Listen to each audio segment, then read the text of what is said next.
Só para deixar claro, esse canal não fala sobre política, e sim sobre investimentos. No entanto, muita gente está comentando sobre o que acabou de acontecer em relação àquele trágico momento lá nos Estados Unidos que ocorreu no dia 13 de julho de 2024. E é sobre isso que a gente vai conversar.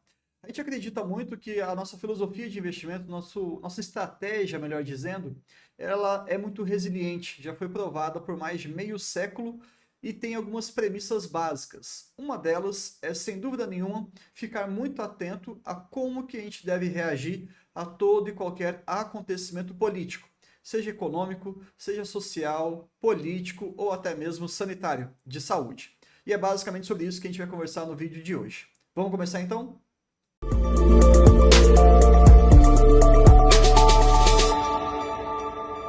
Fala pessoal, tranquilo? Meu nome é Bruno Oliveira, eu sou analista CNPI do Vida de Acionista e hoje a gente vai conversar sobre aquele fatídico acontecimento que envolveu o candidato Trump lá nos Estados Unidos, em específico na Pensilvânia.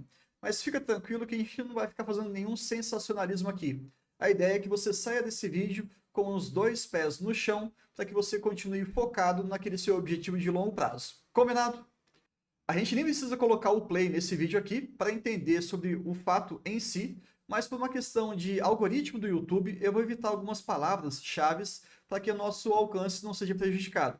E se você perceber no final do vídeo que faz sentido compartilhar isso com seus amigos ou pessoas interessadas, não esquece, combinado? Isso vai ajudar bastante o nosso canal a crescer cada vez mais.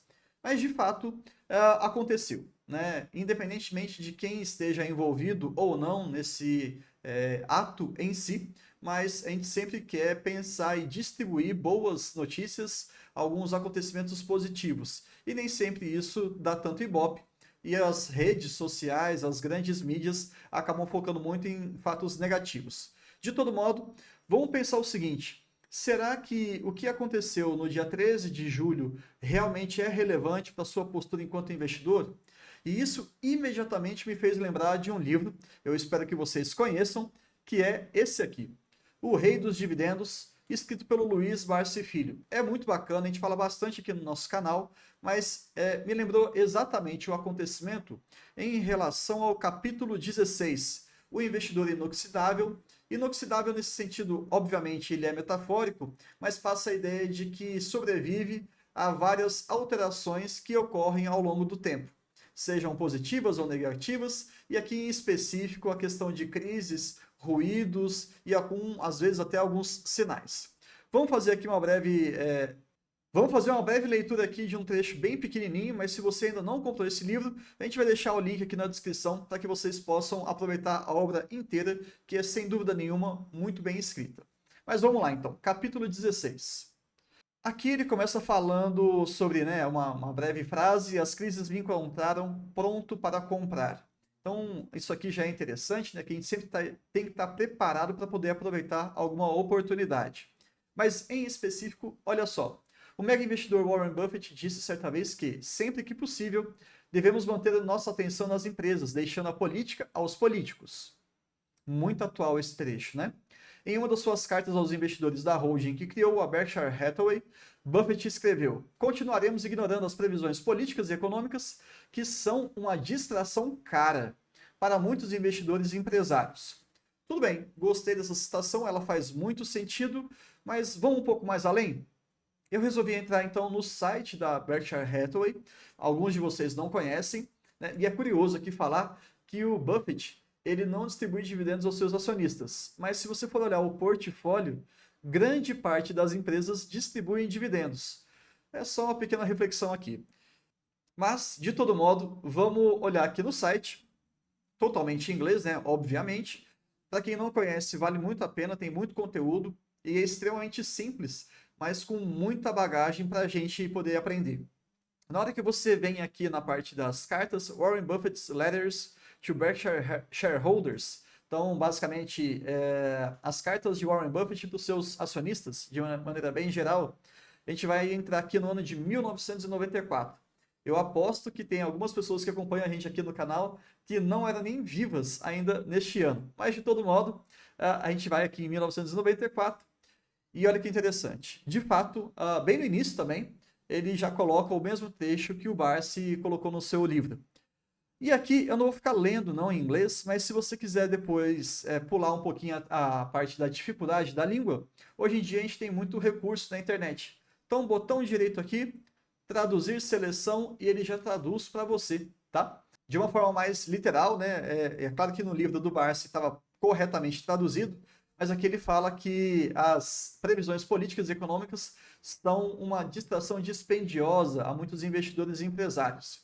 Há 30 anos, ninguém poderia ter previsto a enorme expansão da guerra do Vietnã, os controles, né, as alterações, os reajustes salariais e de preços, os choques do petróleo, a demissão de presidente, a dissolução, né, o fim da União Soviética, a queda do índice Dow lá da bolsa deles de 508 pontos e os rendimentos dos títulos de tesouro flutuando de 2,8% até 17,4%. Que é uma oscilação muito grande, maior até do que a gente viu aqui no nosso país, Brasil. Mas enfim, essa carteira é interessante e, assim, vamos ser bem direto ao ponto, tá? Poxa, maior investidor, pessoa física do Brasil, falando para você não se preocupar e não ficar valorizando tanto esses eventos. O maior investidor do mundo, que é o Warren Buffett, também falando a mesma coisa.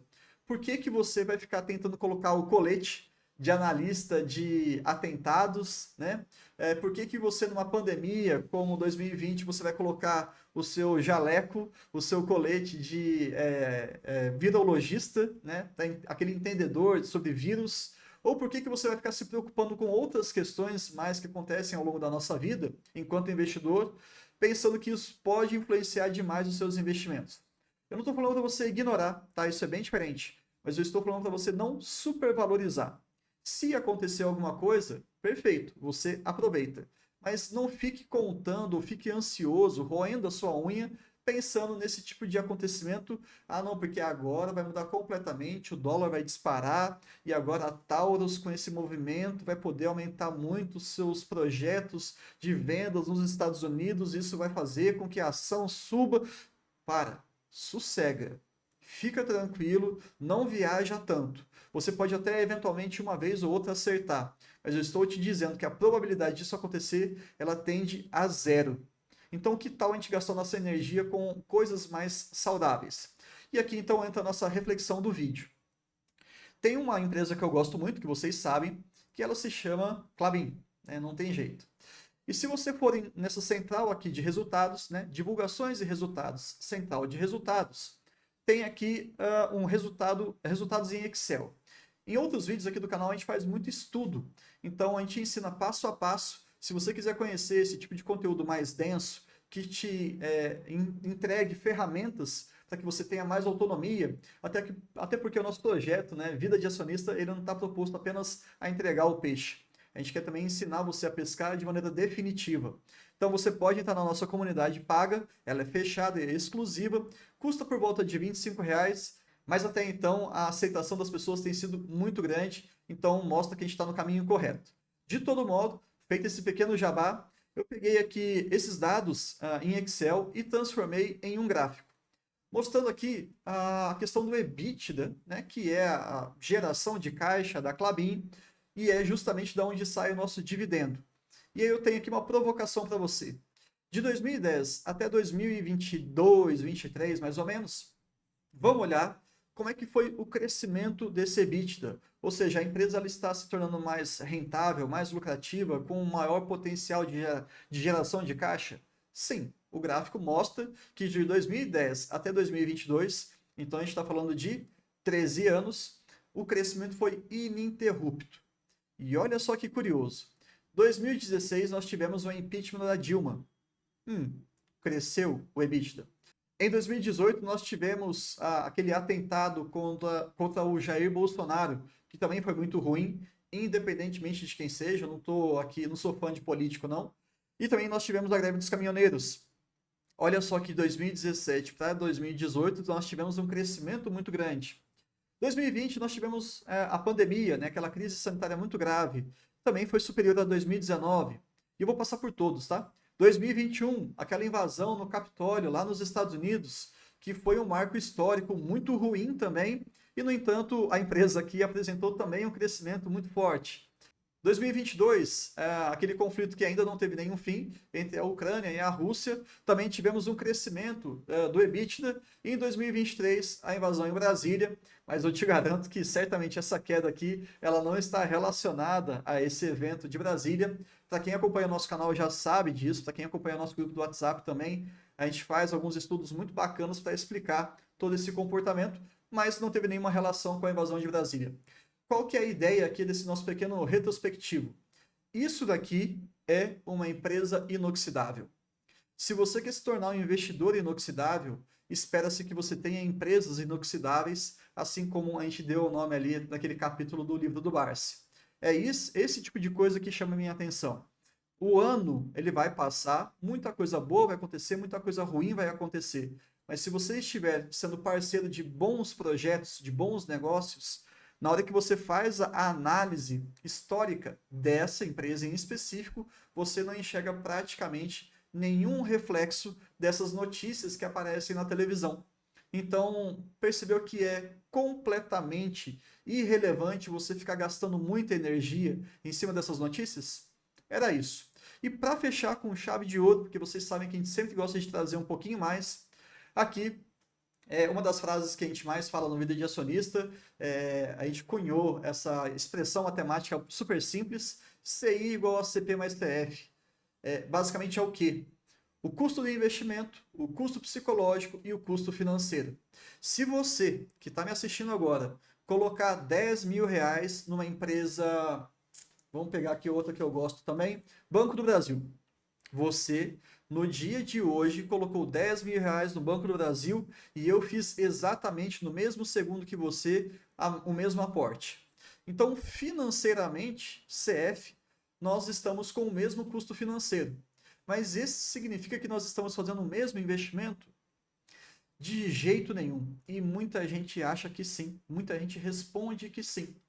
Qual que é a grande variável aqui? É o custo psicológico, é o CP. A experiência que eu tenho, o conhecimento que eu tenho é muito diferente da experiência e do conhecimento que você tem. Seja para mais, seja para menos, tanto faz aqui, não me interessa. Mas no final do dia, o que vai pesar na sua tomada de decisão e o seu desempenho final ao longo de décadas e décadas como investidor é o seu custo do investimento. Então tome cuidado com isso. A ideia desse vídeo é justamente fortalecer o seu custo psicológico para que ele se mantenha sempre muito baixo. Zerar é impossível, nós não somos máquinas, mas deixar o mínimo possível, porque eventualmente quando você for estudar as suas empresas, quando você for acompanhar algumas notícias de mercado que talvez sejam relevantes, você não vai balançar. E eu te garanto que o que acaba atrapalhando muito a jornada do investidor não é a parte financeira, é a parte psicológica. Então prestem atenção nessa variável e eu espero que esse vídeo tenha trazido para você lucidez, sobriedade em relação a tudo que você fica compartilhando ou lendo nos grupos de WhatsApp, olhando na televisão, canal aberto, canal fechado, ou o e-mail que você acaba recebendo. Esses eventos pontuais, eles são ruins em grande medida, mas se alguma crise efetivamente se instalar, você vai estar preparado, tanto financeiramente quanto psicologicamente, para conseguir potencializar todos os seus investimentos. Espero que vocês tenham gostado do vídeo e até o próximo encontro.